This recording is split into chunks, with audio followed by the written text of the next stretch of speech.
ابھی تو میں تو پہلے مکتب ہوں مقرر ہوں نہ فرزانہ ابھی تو میں تو پہلے مکتب ہوں مقرر ہوں نہ فرزانہ تسلی دل میں رکھتی ہوں سنا دوں حق کا فرمانا معزز سامعین و سامعات آج مجھے جس موضوع پر لب سے کشائی کرنے کا موقع ملا ہے وہ ہے والدین کے حقوق جب ہم چھوٹے تھے تو لڑائی اس بات پر ہوتی تھی کہ ماں میری ہے ماں میری ہے ایک کہتا نہیں ماں میری ہے تو دوسرا کہتا نہیں ماں میری ہے تو ہم کہتے چلو یہ بات ہم ماں سے پوچھتے ہیں تو ماں یہ بات ہنس کر ٹال دیتی تھی کیونکہ ماں کو پتا تھا کہ ایک ایسا زمانہ آئے گا اب لڑائی اس بات پر ہوگی کہ ماں تیری ہے ماں تیری ہے ایک کہتا میں نے پچھلا مہینہ گزارا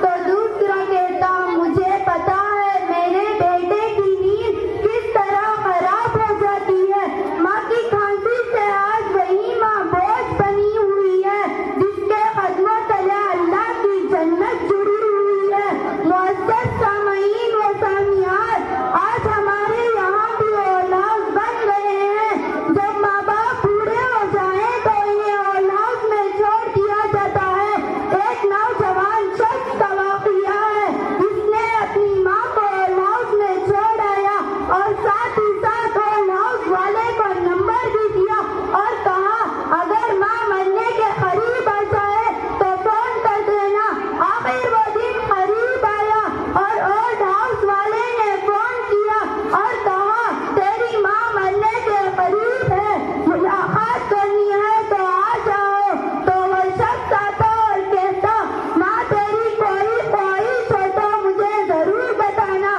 تو ماں کہتی بیٹا یہ اولڈ ہاؤس ہے جس میں تو نے مجھے جمع کرایا یہ اولڈ ہاؤس کے کچھ پنکھے خراب ہو گئے ہیں تو اسے ٹھیک کرا دے تو بیٹا کہتا ماں ابھی اسے ٹھیک کرانے کا کیا فائدہ تو ماں کہتی بیٹا یہ میں اپنے لیے نہیں بلکہ تمہارے لیے لگوانا چاہتی ہوں اگر اسی حال میں تمہاری اولاد تمہیں اولڈ ہاؤس میں چھوڑ آئے گی تو مجھے قبر میں بھی نیند نہیں آئے گی کہ میرے لال کو گرمی لگ رہی ہے اب میں آخر میں رب العزت سے یہ دعا کرتی ہوں کہ تمام بہنوں اور بھائیوں کو ماں باپ کے حقوق ادا کرنے کی توفیق عطا فرمائے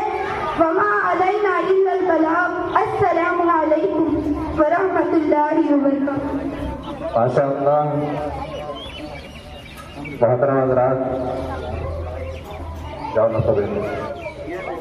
یہ بالکل ہمارے معاشرے کی یہ تقریر عکاسی کرتی ہوئی ہے آج جس ماحول سے جس دور سے ہم گزر رہے ہیں ہمارے بڑوں کے بچپنے میں کبھی ہم نے نہیں سنا تھا کہ کہیں اولڈ ہاؤس بنتا ہے وہاں پر ماں باپ کو بڑے والدین کو رکھا جاتا ہے لیکن آج آپ دیکھیں گے بنگلور شہر کے اندر دیگر شہروں کے اندر اولڈ ہاؤس کے نام سے ماں باپ کو ٹھہرانے کے لیے وہاں پر بنائے جاتے ہیں بزرگان محترم ایک والدین ماں باپ 10-12 بچوں کو طرح تنہا پال لیتے ہیں لیکن 10-12 بچے مل کر آج ماں باپ کو پال نہیں سکتے ہیں یہ تقریر بالکل ہمارے معاشرے کی عکاسی کر رہی تھی اللہ سے دعا ہے کہ اللہ تبارک و تعالیٰ ہم تمام کو والدین کی خدمت کر کے ان کی دعائیں لینے کی توفیق عطا فرمائے ہمارے ذمہ دار حضرات نے اسلم صاحب نے آصف بھائی صاحب مزمل بھائی صاحب نے اور دیگر حضرات نے اس بچی کو بطور خوشی انعام سے نوازا ہے اللہ تبارک و تعالیٰ اس بچی کو جزائے خیر عطا فرمائے علم و عمل میں ترقی نصیب عطا فرمائے